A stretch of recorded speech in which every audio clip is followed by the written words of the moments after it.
Hello students, मैं Rahul Chaurasia Rahul commerce classes में आपका एक बार फिर से स्वागत करता हूं। आज हम पढ़ाई करेंगे साझेदारी संलेख यानी पार्टनरशिप डीड के बारे में। ठीक है, जैसा कि मैंने फाइनेंशियल अकाउंटिंग क्लास 12th का एक चैप्टर स्टार्ट किया था, प्रिलिमिनरी अकाउंट्स ऑफ पार्टनरशिप।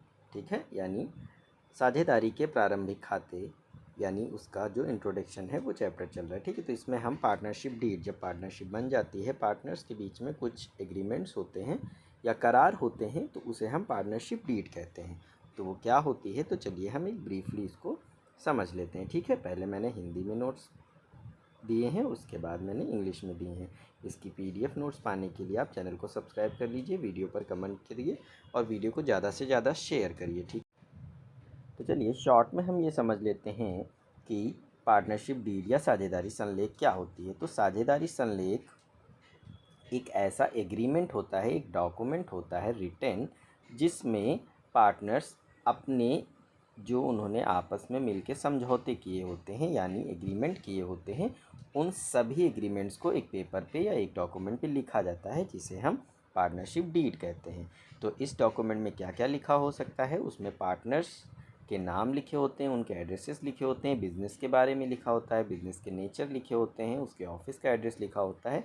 यानी एक तरह से आप ब्रीफली ये कह सकते हैं कि पार्टनरशिप फर्म से रिलेटेड जितनी भी डिटेल होती है और जितने भी पार्टनर होते हैं उनके विषय में सारी डिटेल, उनकी कैपिटल, उनके प्रॉफिट एंड लॉस, लाभ हानि बंटवारे से लेकर साझेदारी ख़त्म यानी डिसोल्यूशन होने तक की सारी इन्फॉर्मेशन या सारी चीज़ें उसमें मेंशन होती हैं। ठीक है, तो उसे हम साझेदारी संलेख कहते हैं, जिसको हम रजिस्ट्रेशन कराने के समय कंपनी रजिस्ट्रार या फिर साझेदारी रजिस्ट्रार के समक्ष प्रस्तुत कर भी सकते हैं और नहीं भी कर सकते हैं। ये हमारे लिए वॉलंटरी होता है यानी ऐच्छिक होता है। ठीक है, तो चलिए नेक्स्ट हम देखते हैं कि साझेदारी संलेख को में क्या उल्लेखनीय बातें होती हैं। तो सबसे पहला है कि साझेदारी संलेख की शर्तें को सभी साझेदारों की सहमति से बदला जा सकता है, क्योंकि सारी कंडीशंस जो हैं एक जैसी नहीं होती हैं।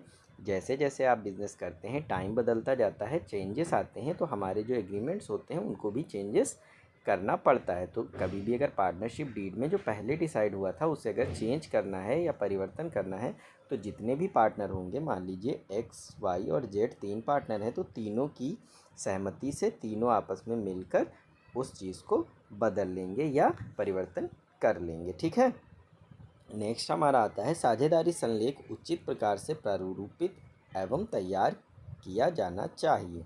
यानी the partnership deed should be properly drafted and prepared, यानी जो प्रॉपरली उसको प्रिपेयर और ड्राफ्ट करनी चाहिए, यानी एक अच्छे से सारी चीज़ें क्लियर मेंशन हो ताकि कोई भी डिस्प्यूट ना हो फ्यूचर में, और क्लियरली सारी चीज़ें क्लियर हो सभी पार्टनर्स को, ताकि आपस में कोई डिस्प्यूट ना हो और जो भी वर्क हो या जिस तरह का भी वर्क हो, बिजनेस हो, वो स्मूथली चलता रहे। Should be registered with registrar firms, firm को जो है रजिस्ट्रार के साथ पंजीकृत कराना चाहिए। अगर उसे आप रजिस्ट्रेशन करा लेते हैं तो जितनी भी बातें डीड में लिखी हुई हैं यानी पार्टनरशिप डीड में लिखी हैं, तो पार्टनर्स को उसका फ़ायदा मिलता है अगर कभी फ्यूचर में कोई जो है डिस्प्यूट हो रहा है या आपस में सहमति नहीं बन रही है। तो पार्टनरशिप डीड यानी साझेदारी संलेख के अकॉर्डिंग ही सारे फैसले और सारे डिसीजंस लिए जाएंगे। ठीक है, तो होपफुली आपको पार्टनरशिप डीड या साझेदारी संलेख समझ आ गया होगा।